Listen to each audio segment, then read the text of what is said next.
బంకమట్టి తులసి దళాలు కనపడ్డాయి.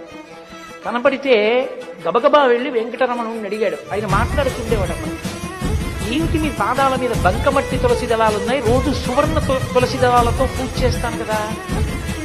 ఆయన అన్నారు, నేను బంగారు తులసి దళాలతో పూజ చేస్తానన్న అహంకారంతో నువ్వు ఇస్తున్నటువంటి తులసి దళములను నేను స్వీకరించాను. ఒకడున్నాడు భక్తితో నాకు ఇచ్చేవాడు, వాడి తులసి దళాలు తీసుకుంటాను.